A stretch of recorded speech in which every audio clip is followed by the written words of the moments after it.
Masih ingat tentang program pencetakan sawah 1 juta hektar.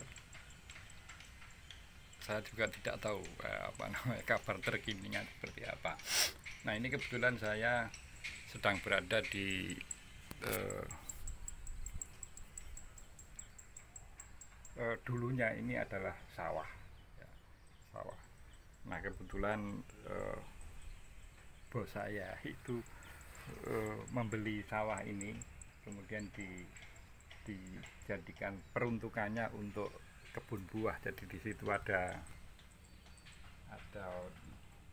durian, ada tanaman sirsan, ada blimbing, ada macam-macam ya. Nah, perkiraan saya ini dari harga sawah yang kemudian di biaya lagi untuk keperluan tanaman buah ini mungkin sudah 2 kali lipat dari nilai sawah ketika dia membeli. Tapi satu hal, bahwa peruntukannya masih seputar tanaman, sehingga meskipun agak berbeda, tadinya tanaman pangan, sekarang tanaman buah, itu fungsinya masih tanaman. Sementara kalau kita lihat di beberapa bagian itu di sebelah sana itu sudah digunakan untuk perumahan, kemudian sebelah timur sana juga ada kecenderungan juga dibuat lahan pemukiman atau perumahan.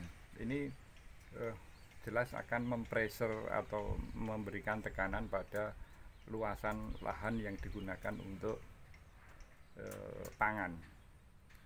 Sementara di sisi yang lain itu petani sendiri menghadapi dilema luar biasa.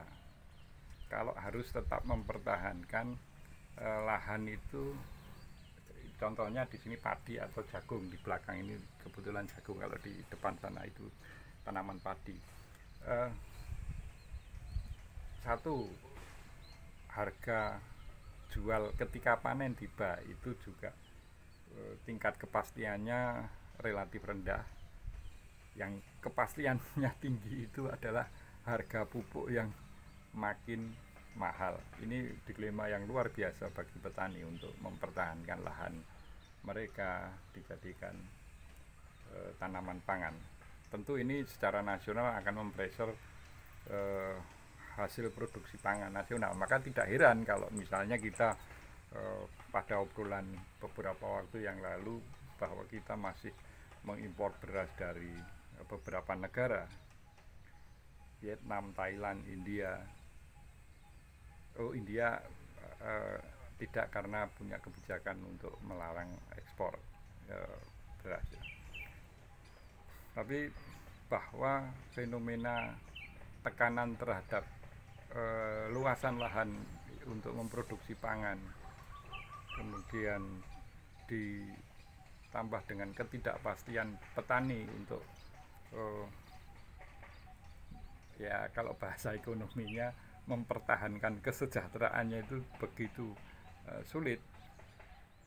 Ditambah lagi dengan tekanan penduduk yang memang itu membutuhkan lahan pemukiman. Ini jadi, maka ide tentang 1 juta hektar itu sebetulnya secara ide sangat bagus. Cuma dalam pelaksanaannya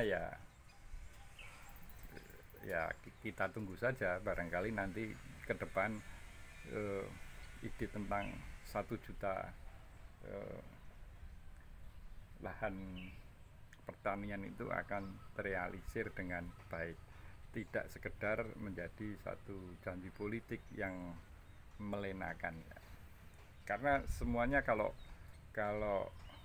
antara ide dengan implementasi kebijakan itu menganut prinsip-prinsip rasionalitas anggaran, tentu hal ini akan bisa terukur hasilnya,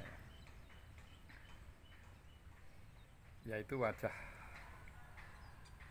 perpanganan di Indonesia, di mana sebagai negara agraris kita masih menghadapi tantangan yang luar biasa. Salam konstitusi.